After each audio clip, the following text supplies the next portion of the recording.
little bit of technical difficulties as always, but we are now officially recording and we have a bunch of people join. Thank you so much.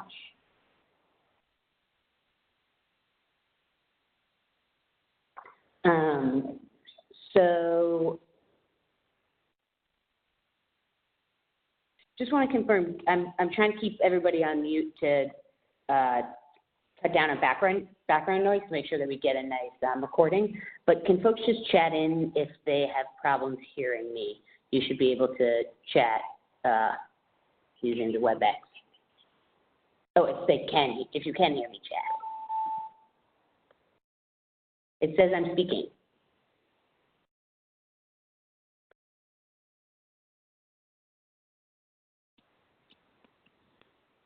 Oops. Oh.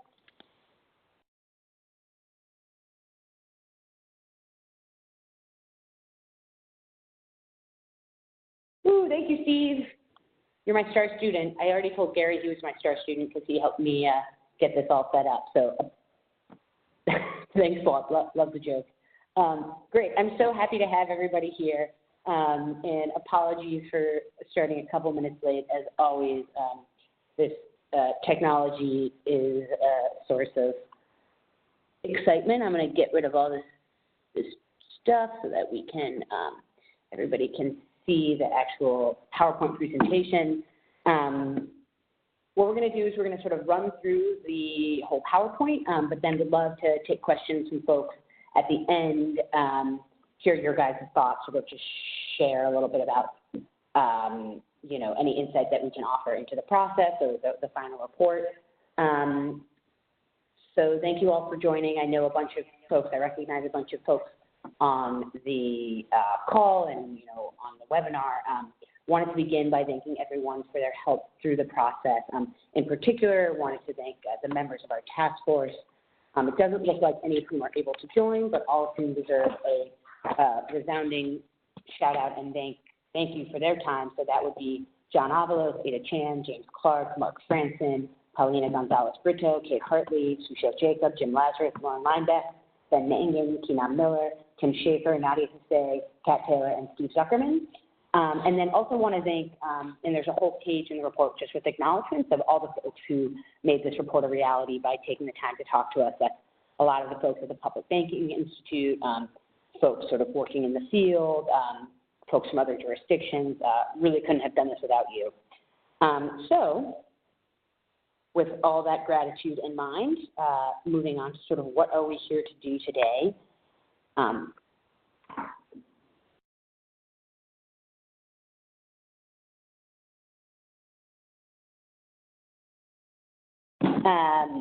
Wanted to, sorry, I have a little technical problem, but wanted to talk about what it is that we're trying to do today.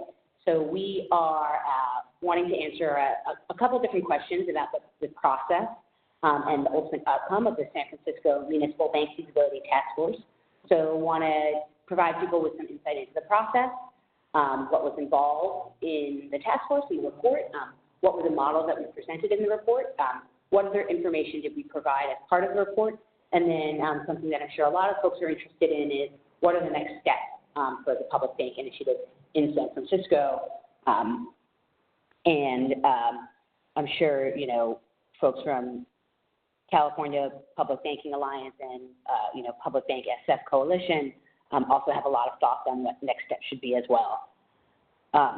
So they also have some insight to offer there. So a little bit on our process. Overview of how did we end up in this process and what did the process look like. Just some brief background information. As many of you guys know, because you've been working in this field for a while, public banking, the idea behind public banking has been around for a long time. The first reference I could actually find to it in San Francisco was in 1970. John Avalos, who's a former supervisor and served on the task force, was a big proponent of this back in 2011, sort of during the Occupy Wall Street movement. And then a couple of members of our Board of Supervisors, in particular Sandy Fewer and Malia Cohen, brought this up in 2017 and asked the Treasurer's Office and Treasurer Jose Cisneros, for whom I work, to put together a task force to look at the feasibility of creating a public bank. We had a public application process. We got a bunch of wonderful applicants and participants, so we ended up with folks who work in the banking field, particularly in sort of credit unions and community banks that sort of are interested in the triple bottom line model. We got attorneys, including attorneys with experts in bank formation. We got community advocates, and in particular advocates who work very closely, trying to increase racial and social justice in the banking industry. And we got government officials, including folks who are very knowledgeable on affordable housing and small business lending and infrastructure to join the task force. So the task force met for 13 months from February 2018 through January 2019. We had initially anticipated doing 6 meetings, but people had so much fun that we ended up doing 8 meetings. In between meetings, we had staff and a consultant performing research and analysis, and a lot of the research that was done was sort of informed by the perspective of both the task force members and the questions and comments that they were asking and providing, and insight that we were getting from members of our advocacy community. And so in between meetings, we met very closely with community groups, advocates, experts, and other jurisdictions. We actually are still in communication with other jurisdictions who are thinking about this issue and working on this issue. So just a brief overview of what we did in each of the task force meetings. We'll get into it more, but helpful for you guys to sort of see the framework of how we went through the process. We had our first meeting in about February. We did sort of introductions, talked about guiding principles. We did a brainstorming exercise trying to figure out what the priorities for the public bank should be. In meeting 2, we focused on, did PowerPoints just sort of generally about like what is a bank, what is bank regulation. We had someone present on Bank of North Dakota, which was at the time the country's only public bank. We had someone from Beneficial State Bank present on their model, and Self-Help Federal Credit Union present on their model. Both those banks are really interesting and innovative, and folks should definitely take a look at them and the work that they're doing. And then in meeting 3, based on sort of feedback from the task force, we started to get really into the brass tacks of what a public bank could look like and what it would cost to start it.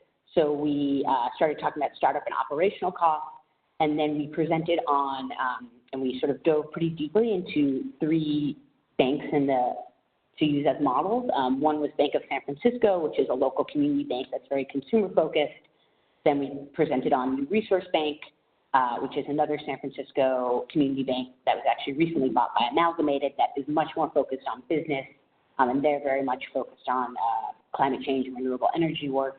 And then Bank of North Dakota, and essentially, which obviously, as folks know, is the primary public bank in the U.S. and has a much more wholesale, banker's bank model, meaning that it mostly lends to other banks. And we use those sort of as models for what our bank could look like, in particular looking at balance sheet, income statements, profits and loss, et cetera. Meeting 4, again, looking at what the public bank could look like in terms of capitalization and deposits. This is a big question that any public bank will need to really reckon with, is figuring out where are we going to get the funding for capitalization and who do we want to serve in terms of depositors. Then meeting 5, we started to really get into the interesting stuff, which is lines of business. What will this bank actually do? What sort of operational parameters do we want to put around the bank in terms of APRs or foreclosure practices or collections practices, and governance? What do we want the bank board to look like? Meeting 6 was that was in September. We started to get very exciting in that we presented an executive summary and 4 municipal bank models. We got some good feedback on the bank models, and folks wanted to see some revisions. So we spent a bunch of time revising the bank models. And then in meeting 7, we presented new models. And then meeting 8, we reviewed the draft report. So something definitely do want to stress about the process, and part of the reason that I think it took longer than the work that you saw in some other jurisdictions like Seattle and Oakland was that it was really iterative and interactive process, both in terms of getting feedback from our task force members, but also members of the public. We did a lot of revision. I think if we had just sort of stopped at our first models, things would have moved a lot faster, but I think we would have ended up with a much worse process for it. But so, you know, what did it start with? First, we drafted some models, and we actually drafted an executive summary in a report, and we got lots of feedback from task force and members of the public, particularly that the banks sort of weren't large enough, didn't go far enough, didn't focus on some issues that they wanted to see focus on. So we updated the models in the report, and we presented the final models and report to task force, and members of the public. And then even still, there was some sort of, there was a failure among the task force to reach a full consensus, and so we asked individual task force members to write letters about their perspective on the process, either saying, I agree wholeheartedly, or I think we should have focused on this, or I think next step should be this. And so those letters are also all available on our website and are very interesting. And I think if folks are interested, give a pretty good perspective on the spectrum of opinions that we got on the task force in terms of, you know, what were the different voices saying, and, you know, to the maximum extent possible, we tried to incorporate everything into the report, but we're obviously trying to do it from a little bit more of a neutral standpoint versus the individual letters, which are, you know, sort of people really advocating for their perspective, which I think is great, and I'm sure members of the task force will sort of continue on in that work. So model construction. So this was the big, you know, the models for us were one of the most important part of the entire task force report. There have been a bunch of reports done on public banking. We find that they are very good about talking about all the benefits of public banking and do a really good job of talking about, you know, what can a public bank do for the economy? What can the public bank do for citizens? You know, how does a public bank fit into our democratic ideals? We think they do a good job talking about some of the legal concerns, particularly in California. There have been a couple really good memos and reports about that. But one of the things that we felt was really lacking and what we really wanted to add to this conversation was a detailed financial analysis of what a public bank could look like, how much it would cost to get off the ground, and what its profitability would be like, both in the short term and in the long term. So that was our main focus in the report, and it meant we spent a lot of time thinking about and talking about how to construct models for a public bank and on how to present them to everyone. So the first thing, and you know, I think everybody sort of agrees about this, but it's not easy to get full agreement, is on the actual content, is that everybody, when we talk about public banking, and the treasurer, you know, Treasurer Cisneros would say this, everybody who I talk to about a public bank wants a public bank for a different reason. So before we could actually construct what a public bank would look like, we'd need to know what should it do? What is it that people want to see it do? So we had our task force brainstorm, and they came up with 5 major initiatives: affordable housing, small business lending, infrastructure, un- and underbanked consumers, and cannabis. But even those 5 seemed like that was a lot to bite off and chew for one public bank. So we had them further prioritized, and because it's San Francisco, and we wanted to make sure we were taking everybody's thoughts into account, we did it both by cumulative voting and ranked choice, so 1, 2, 3, 4, 5, but then also gave people votes so they could decide how important things were for them. So intensity of preference was taken into account. Really interesting, affordable housing was far and away the winner, and so that's what we focused a lot of the task force report on. Not surprising given the housing crisis in San Francisco. Small business lending, infrastructure, and un- and underbanked were all sort of, people had about the same interest in, and so we included some lines of business for those. There's some of them ended up falling off between the sort of first set of models and the second.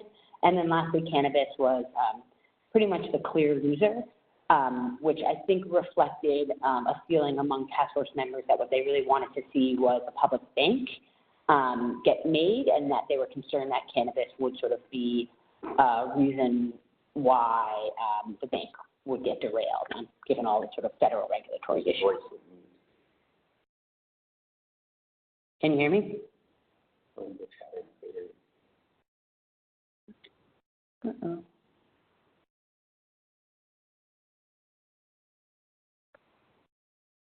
Sorry, guys. Perhaps some technical difficulties.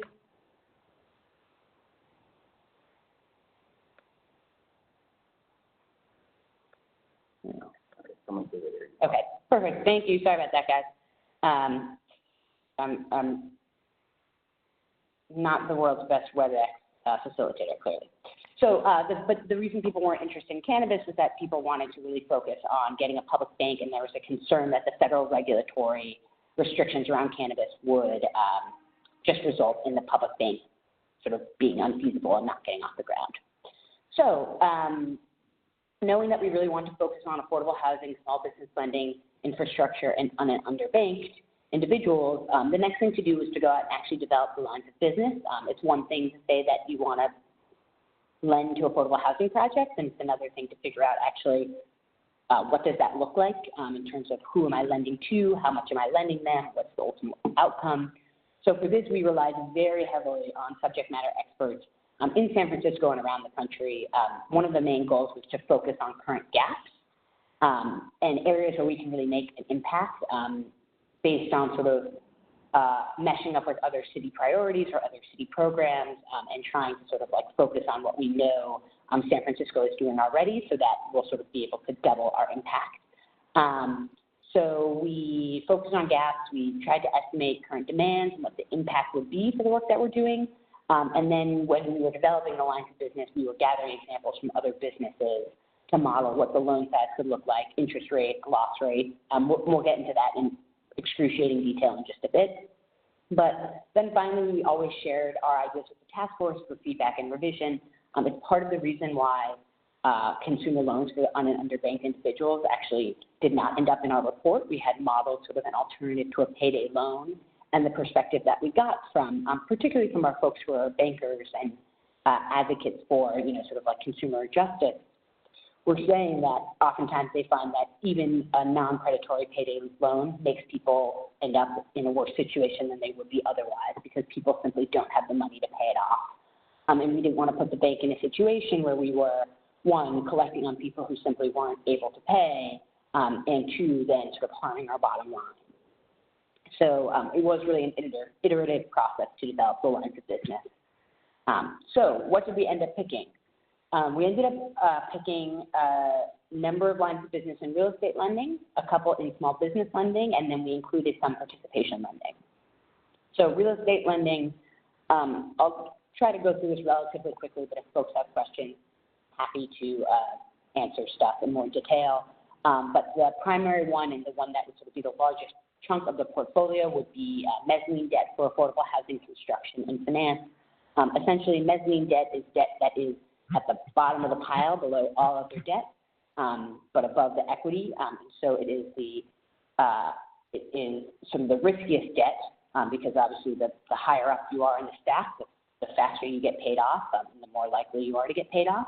But what we're hearing from affordable housing developers and also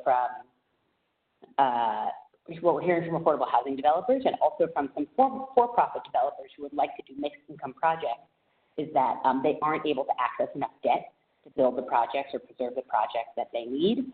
And so what they would be looking to do is instead they have to go out and get more equity, which is just more expensive. So if debt is 3 to 4%, equity would be 10% plus. And so it makes the overall cost of the project more expensive. And so this is something that would help our affordable housing developers develop more units. And depending on how it's structured, the mezzanine debt, and one of the things that would be benefited of this is that it could be sort of structured in a way to be essentially a bridge loan so that it's not actually super long term. Though obviously, as Kate Hartley, who leads our mayor's office of housing and community development and was on our task force, said she was always like, I want 30-year money at 2%. Can I have that, please? So we could also anticipate doing some longer term lending with that. The next model would be small sites acquisition mortgages. Small sites acquisition program, for those who are not in San Francisco, is a program that helps nonprofit housing developers and managers acquire small buildings, 5 to 25 units at risk of conversions. These are rent-controlled units where low-income tenants live. The fear is that if they get bought by a private developer, tenants might get evicted, the buildings might get flipped. What the city does is the city provides a subsidy to nonprofit developers who are buying the units, or buying the buildings, but they also need to access a traditional mortgage, and the goal would be to give people these mortgages at slightly below market rates to allow them to essentially purchase the units cheaper. And lastly, ADU loans, accessory dwelling units are granny flats or sort of apartments, a good way to do infill development. You can build an apartment in your garage or your backyard. They're a little bit difficult to get financing for. People who typically build them use credit cards, cash, or home equity, which is great if you have, if you are sort of have wealth enough. These are about $200,000 to construct, or if you have equity in your home. But if you're a low-income homeowner who's looking to, sort of develop another source of income through an ADU, you're essentially out of luck. And so the goal for this would be to offer loans for individuals to build an ADU and then sort of repay the loans via the income that's coming in from the rent. So those are all our real estate lending. But as with all lines of business, and that we should just be clear, these are sort of illustrative and will change over time as needs change. So then we have direct small business lending, sort of what it sounds like. We're looking at particularly small businesses or small business loans, so under $100,000, which tends to be a gap. We do have a lot of CDFIs in San Francisco, but when we talked with them, all of them said one of the major gaps is general contractors. And so that would be sort of where we'd want to start, and then we'd want to expand out. And then wholesale small business lending, which is, again, our CDFIs are doing amazing work. They work with, businesses sort of from soup to nuts. They get they get a fair amount of their funding pretty low cost from like SBA administration or CDFI fund or other sort of other funding sources, but they do get some amount of their funding and a significant amount from the private market, which is offering them loans at 4 to 5%, which then just makes the lending that they're doing to consumers more expensive. So the goal would be to just offer them lower cost funding so that they can lend their money out more cheaply. And then lastly, participation lending, which was something that was very important both for members of the task force and for our advocates, which is very similar to what Bank of North Dakota is doing, working with local community banks and credit unions to offer them more credit. We would start with a program based on a program that's done in the state of California, would be essentially buying up SBA guaranteed loans. So loans would be government backed, and it would just offer more liquidity for existing banks, allowing them to make more loans. And small business loans is just something that we want to see. So lines of business was one of the things that I think we spent one of the most of our time on, just trying to make sure that we were really thinking through what the bank could do to make a difference, and how the bank could dovetail with other work the city's doing. But then we spent a significant amount of time because we really wanted to make sure we got right on estimating the startup and operational costs for the bank. This is one of the most difficult sections, and we can talk more about it when we get into the actual numbers. But we spent a lot of time talking with banks, new and recently formed banks in the Bay Area and across the country. Unfortunately, in the Bay Area, the latest banks that have been formed are about 10 years old, so those estimates that are about 10 years out of date. We talked with some like brand new de novo banks, but they tended to be in the American South, like in Alabama and South Carolina, where cost of doing business is just very different. Love San Francisco, but cost of living affects everything. We also looked at annual filings and call reports for the banks. We reviewed annual reports from financial technology companies, and again, I'll explain why. Every estimate that we had, we always asked subject matter experts to vet our estimates to make sure that we weren't totally out in left field, and then we also received feedback from the task force and revised our estimates.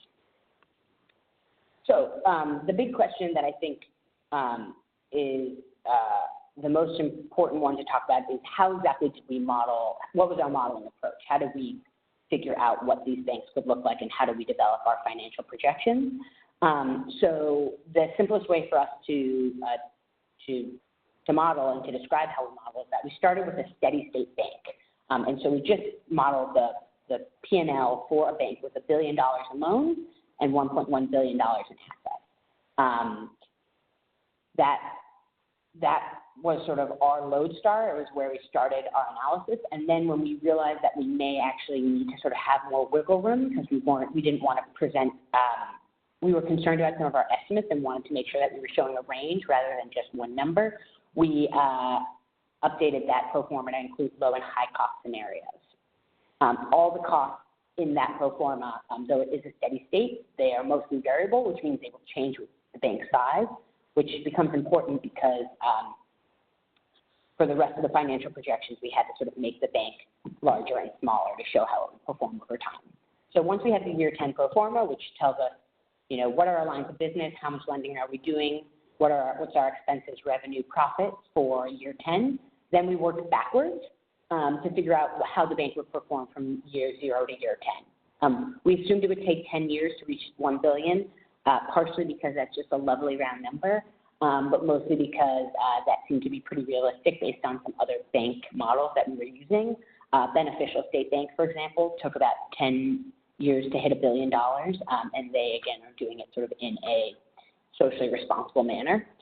We assume that the bank begins at $50 million in year 1 and then grows each year, and the increments of growth increase over time. So first it increases by 25 million, 50 million, et cetera, to build up to be $1 billion in year 10. And then once we have our year 10, year 0 to year 10 models, we got a lot of feedback. Initially, we only presented year 0 to year 10, and we got a lot of feedback from task force members that they wanted that a public bank is a long-term investment and that we should really model this bank out larger. If you think about Bank of North Dakota, it's been around for 100 years. That's 100 years of dividends, 100 years of investment. We should do something similar with our bank. So we modeled years 11 to 60, assuming that the bank grows at 5% per year, which is an aggressive target for growth, but also is consistent with the Bay Area GDP growth. So at year 60, the bank would be almost $13 billion in size. One thing just to note about going out to year 60 is the longer your financial projections are, the less confident you can be in them, just because you're going to be crossing a bunch of different economic cycles.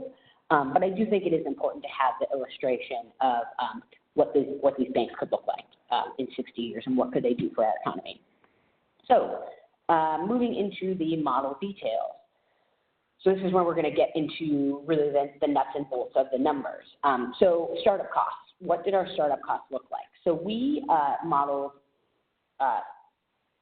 we modeled a non-bank and we modeled a bank. So this is focusing just on the bank, and our bank would serve as the city's banker, which means that it would take over all the disbursements, deposits, et cetera, all the $13 billion that flows through San Francisco's bank accounts. And that's why the cost to develop the bank becomes so high, because you'll see we have a lot of expense around IT development to perform the city's cash management. But generally, these numbers, to the maximum extent possible, were taken from other banks' experiences. Some numbers were increased. For example, regulatory filings was $3 million. That might be slightly on the high end, but we figured a public bank is a pretty novel thing, and so that we're just going to need to spend a little bit more on making sure our regulatory filings are up to snuff. Staff was based on estimates. So these startup costs would be incurred for about a year and a half prior to the bank opening. Staff, we heard from folks like that this estimate came from 20 employees for startup. We heard from some people, maybe you can do it with 12, maybe you can do it with 15, but 20 is really the reasonable number. Real estate, again, based on what we saw in Resource Bank, Bank of San Francisco, some of our credit unions are spending on real estate in San Francisco. Technology development, again, coming from estimates from other de novo banks. Other services, marketing, HR, all the sort of like nitty-gritty, ticky-tacky stuff that has to happen. And then the biggest estimate is for the cash management IT development. And this was the thing that's hardest to estimate because no bank, typical bank that is the size of a public bank would serve a client like the city of San Francisco. It's just too much for the bank. So we had to look to get this number. We looked at the costs for the city to do some other large-scale technology projects. which tended to be between 50 and 100 million. We looked at the cost for some fintechs to bring their models to market, which again was anywhere from 75 to 300 million. And so we really did the best that we could trying to model that cost. It definitely, makes our banks more expensive and hinders their path to profitability, and definitely gave some members of the task force a bit of sticker shock. So that's our startup costs. Annual operational costs, again, not so controversial or complicated. You have your costs for your staff, your real estate, regulatory and compliance work, other services, again, marketing, HR, accounting, et cetera. Technology development, and is usually, we generally, within the city, estimate about 20% of what you spend to build something, you're going to spend each year to maintain.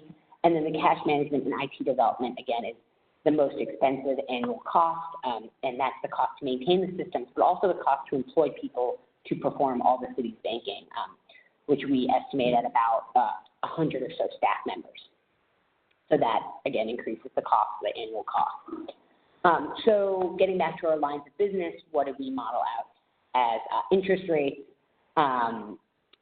With our liquidity, we'll do some investing in T-bills. We have the lending, the interest rates for that. Participation lending is based on Bank of North Dakota's rates. To the maximum extent possible, all of our interest rates and loss rates are based on existing models.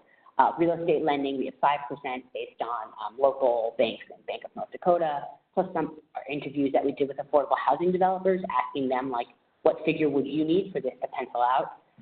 Wholesale small business lending, 2.5%, based on interviews with San Francisco-based CDFIs. They tend to get 3 to 4%, probably more, about 4% from private lenders, so we wanted to give them a little bit of a haircut. And then direct small business lending, 15% interest rate, which is actually half of the interest rate on available to a lot of clients that are getting small business lending now, which the rates tend to be 30 to 50%, which are really high. And so we're trying to fill a gap in the market and try to serve people that wouldn't otherwise be served, so it's just a bit lower.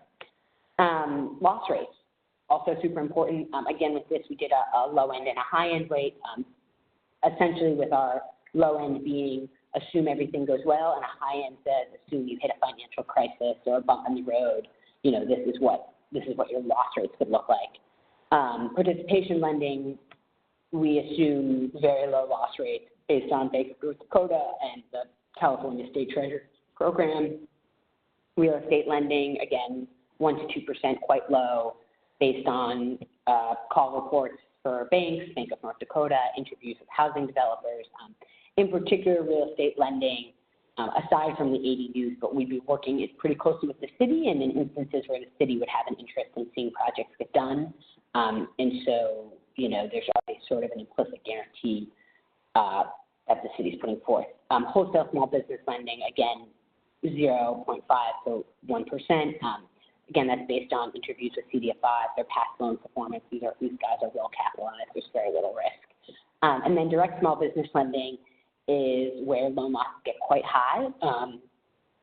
You can see loss rates up to 30%.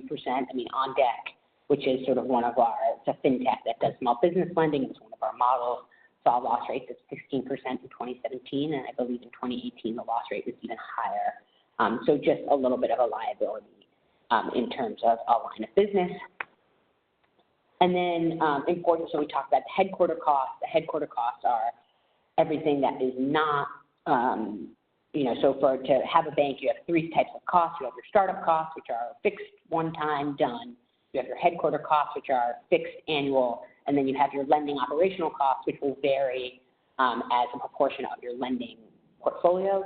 So for participation lending, and the cost to do lending will depend on how labor-intensive the lending itself is. So for something that is pretty easy, not too much underwriting or servicing, you're going to see cheaper costs. So participation lending, 20 to 30% of revenue.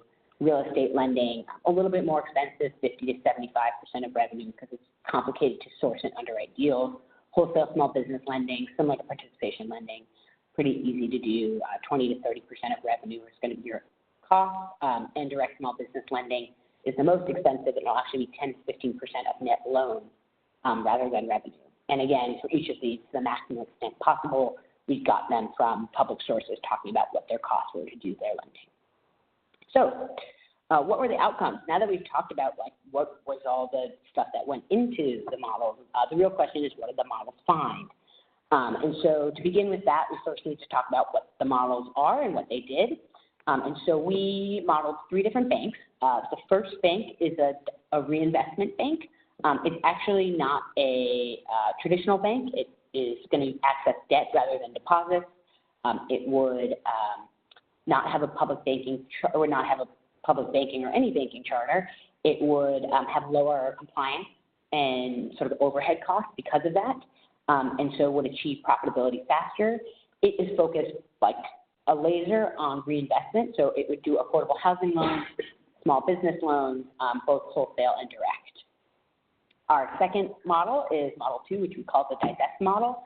This is a model that is focused primarily on trying to get the city to stop banking with Wall Street banks. So we're replacing Bank of America as our cash management, provider, and the Public Bank of San Francisco would be doing our banking services, would be holding our short-term cash, and in order to make money, it would be doing participation business loans. So it would be buying up loans from other banks with the cash that it's holding. And then scenario 3 is a combination of reinvest and divest. It is going to do the city's banking, it's going to hold the city's short-term cash, and it's also going to do the affordable housing loans, wholesale, and direct small business lending. As you can imagine, and as we'll discuss, combination 3 is sort of the most expensive because it combines the below-market lending with the costliness of providing the city's banking services. That $40 million per year in operational costs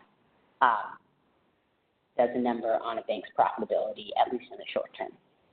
So what were our outcomes? What did the models look like? So just so that you guys can see how it broke down, Model 1, this is at year 10, right, our year 10 pro forma. We had $850 million in real estate lending, $125 million in wholesale small business lending, just a very small $25 million portfolio in direct small business lending, in part because these loans are small, so you actually get a ton of loans at even just a small percent, and in part because the direct small business lending is a loss leader, and so we didn't want it dragging down bank profitability too much. But just more details on the lines of business themselves. If folks are interested, I can get into how this stuff was decided in more detail. But what was the estimated range of costs associated with Model 1? So one of the things that we were looking at is what is the first year and what is the first size at which the bank breaks even, which means that it's the first year. It's not when the bank breaks even overall, but the first year where the profits exceed losses, or rather revenue exceeds expenses. So for Model 1, that would happen at $1.1 billion. That would be in year 10. Again, because we have the low and high cost estimates, we can show on the low end that would happen at $330 million, and on the high end, it actually would never happen because the small business lending would just continue to lead to losses. Startup costs, about $6 million. Again, it's much cheaper to start up a loan fund than it is to start up a bank. Range for that is $5 to $7.5 million. And how much capital would we need for our balance sheet? $165 million, essentially. Low cost estimates have $50 million because we're only at $330 million. And again, high cost estimates, we never achieve annual break even. So we will, need an infinite amount of capital. But in general, on average, we're looking at about $184 million in investment to get this bank up and running and to have it hit a profitable point. Important, obviously, to note when we're talking about this, that balance sheet capital, that $165 million, is money that will come back to the city, right? That is money that is invested but is not gone forever, compared with the $6 million in startup costs, which is just spent and then not recoverable. So here's what the first 10 years financial projections look like. As we're showing, the low end range will actually start making profit in year 5. The high-end range, we just can't get over the high losses from the small business lending, and so the bank will be unable to make any money within the first 10 years, and will actually lose $51 million over the first 10 years, whereas the under a low range estimate will make about $12 million. Looking at this over a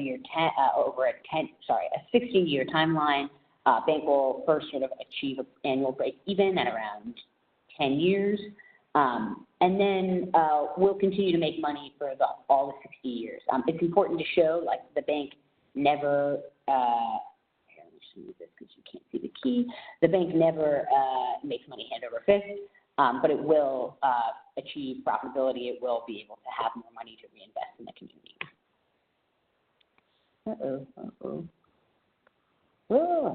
Model 2, lines of business. Very simple. We're just doing participation lending. The whole goal behind Model 2 is to get Bank of America, stop using Bank of America, get that public bank in the position that Bank of America was, and to do whatever lending we need to do to make it possible for us to do that. So participation lending, profitable, cheap to do.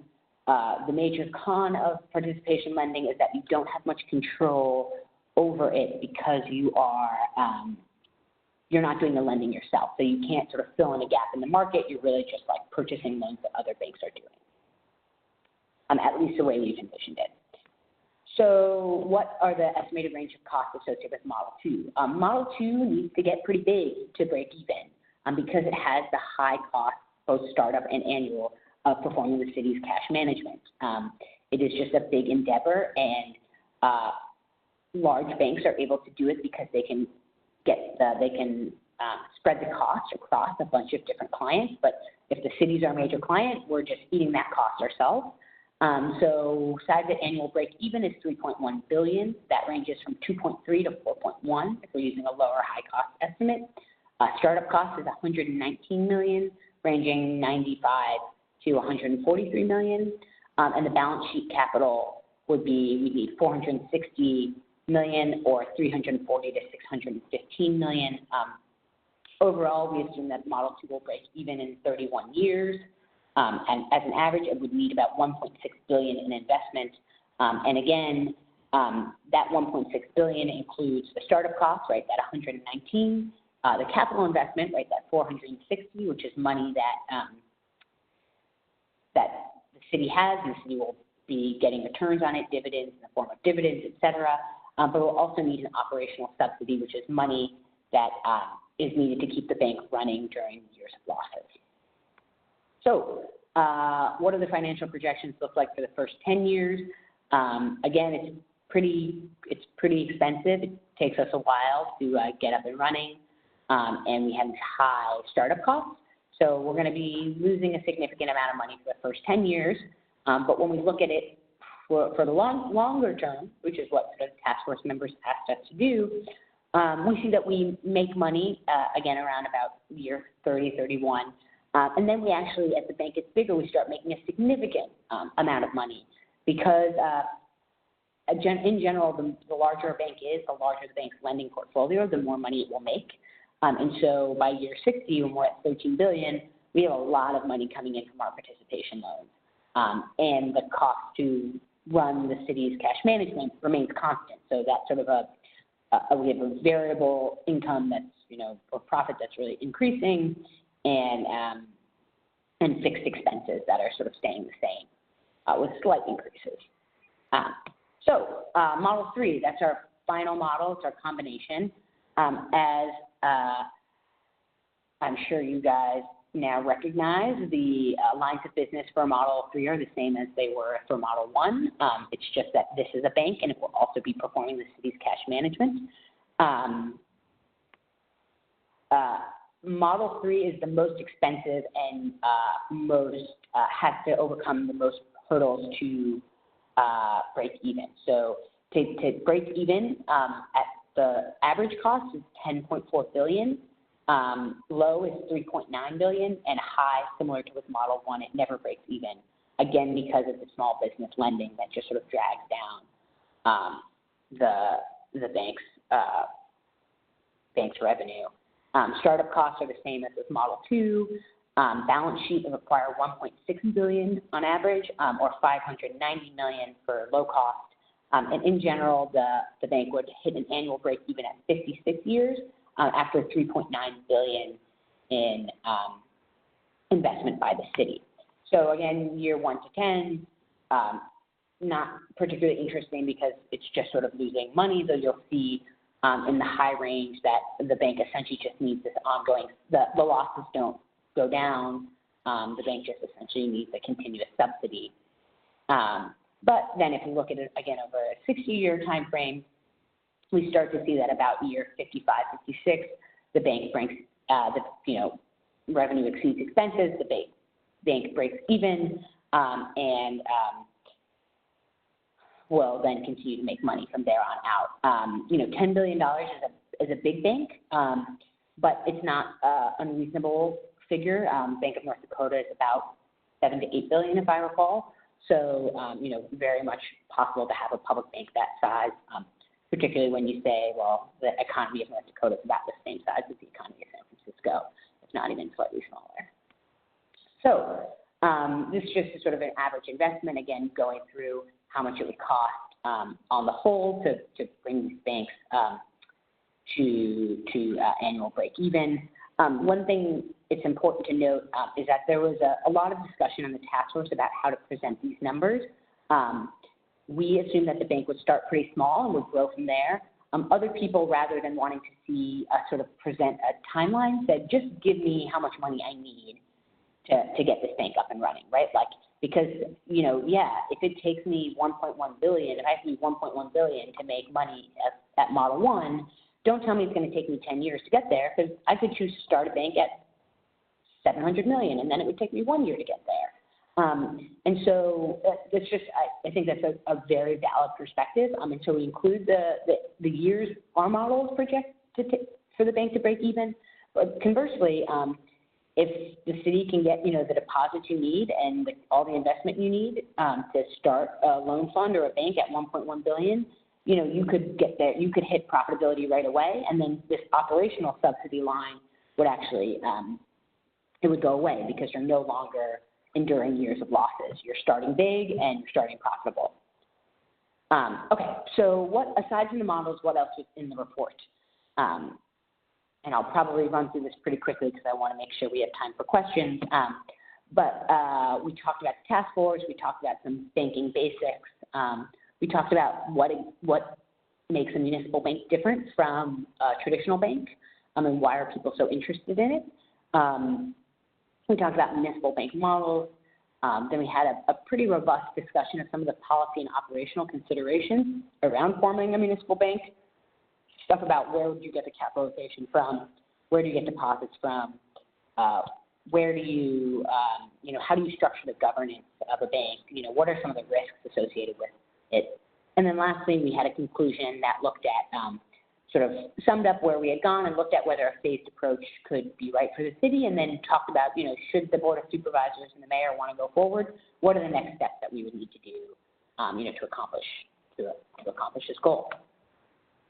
So what does the report include or not include? It includes the detailed financial models, it includes policy and operational considerations, and interim and alternative opportunities, which is another section. Doesn't really talk about the benefits. As we said, we think a lot of people have already done it. It doesn't really discuss legal elements. Again, we think that work has been done far better than we could ever do it and do justice to it. And it doesn't include a recommendation about whether to proceed with a municipal bank or what type of bank to proceed with.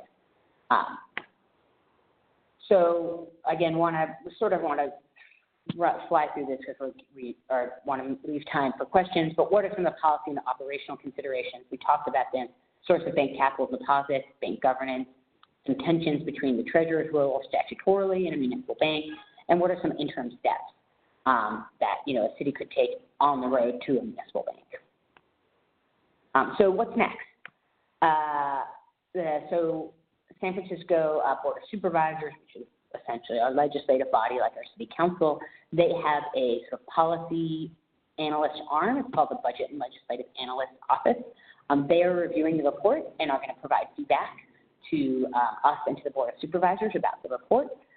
We will have a potential Board of Supervisors hearing later this spring about the report and about, where the supervisors can sort of kick the tires, ask questions, and figure out what they think makes sense for next steps. And then there's also, just so that folks are aware, there's state legislation pending, AB 857, to create a public bank charter, and that is pending in Sacramento. And I believe there are hearings on that bill April 22nd and 24th before local government and banking and finance committee. And a lot of all that work is just being done by the California Public Banking Alliance, and they are doing, they have built a coalition of cities across the state, and for folks who are interested, you can definitely reach out to them to learn more. So I know we just ran through that stuff at the end, but do folks have questions either about the process, the models themselves, the report itself, or any of the legislative stuff that's going on, or how this connects to some of the other reports that have been done? Probably easiest if just folks type the questions in the chat box, and then we can respond, because I don't think I'm technically savvy enough to mute and unmute people.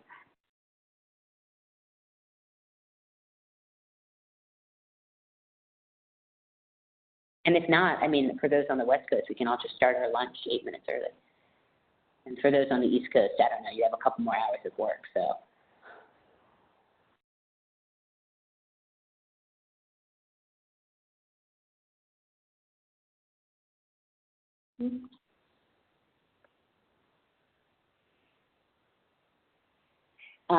Great question, Steve. So question was, why did you include the the direct small business lending, and couldn't the CDFIs essentially just be doing this on their own? And the answer is yes. And I think there are, one of the things that we like to say about these public bank models is that they are just sort of, they're indicative and illustrative. And I think, like, if the Board of Supervisors came back and said, we want you to model this bank without the small business lending, direct small business lending, we would say, great, and we'd do it in a heartbeat. We included it because it was something that task force members really wanted to see. We also think it's something that Board of Supervisors really wants to see. But as noted, it is really a liability that drags down, bank performance. And if we just did the wholesale small business lending and still sort of we're getting the money out to the community for small business lending, but allowing the CDFIs to really take on the cost and risk, that would be a way to increase small business lending without putting the city, without making the public bank sort of dragging down, adding some liability on our balance sheet. The one concern then is then we can't target this group that we know is not being served, which is sort of our general contractor community. And in San Francisco, given the housing crisis, we need as many general contractors as we can get. So it was certainly something that, that we thought about and discussed. Anything else from folks?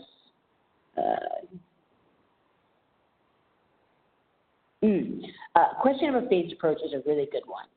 It is something that we did not look at in this model specifically, but it's something that in the individual task force, the letters that they wrote was something that came out a lot, which is why not just start with sort of a basic bank, and then essentially in one of the letters it's called Model 1.5, which is it would be Model 1 doing your lending,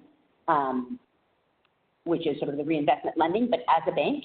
And then as the bank gains traction, then you can start sort of building in the city's banking and cash management functions. Very, very doable. Something that we didn't model because what we heard from advocates and task force members was that they were really wanted to see what it would look like for us to take over all the divestment work immediately. It was seemed very important for people to break the relationship with Wall Street banks as soon as possible. If folks are interested in more of a phased approach, then that's something that could be modeled and would likely make it a little bit cheaper, at least sort of in the short term, to, would sort of make the profitability happen a little bit faster. I missed a question there, but I where did I find my question? Okay. So FinTech is a great question. So the question is, will the Board of Supervisors be considering alternative number projections? What about FinTech? Were those efficiencies considered in cash management? So Board of Supervisors will be looking at our report, and then we'll be looking at whatever budget and legislative analyst analysis of our numbers are. So there might be alternative numbers for them to look at. FinTech is something that we talked about in the alternative section. It's something that task force members were very interested in. How can we get cost efficiencies through FinTech? And does the city really need to be building all this infrastructure itself?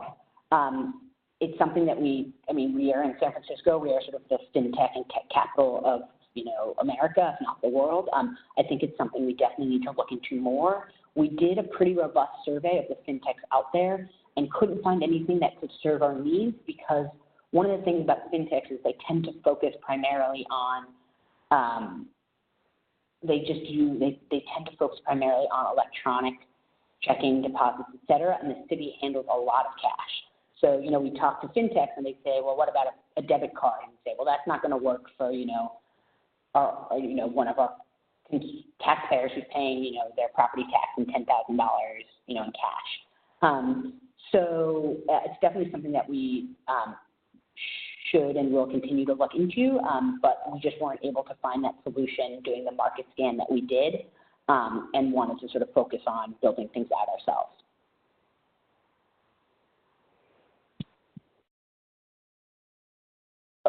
Yeah, and one other thing about FinTechs, which is was sort of something that task force members and advocates brought up, is that a lot of the FinTechs, even if they are sort of like creating front end for a bank, they oftentimes are still using the same back end for a bank, meaning that they are sort of relying on the same technology companies. Like they might be using your JP Morgan Chase is actually their rail to, NACHA or whatever, so that it doesn't totally achieve the full divestment to be using some of the FinTech companies. So we got a question about what are the sources of capitalization for any of these models. I'm particularly interested in Model 1, where there's no deposit base. Capitalization was not defined, or source of capitalization was not defined in the models, meaning that the models do not depend on capital coming from any one source. In the report, we discussed that the most likely source of capitalization would be from the city's general fund, just an appropriation, though money could also come from philanthropic sources, and also from some form of crowdfunding, which I think was something that the task force was interested in, because if this is going to be a public bank and the goal is to serve members of the public, we would want, to see them also bearing some of the fruits of the investment that we're making and, achieving dividends just like the city itself would.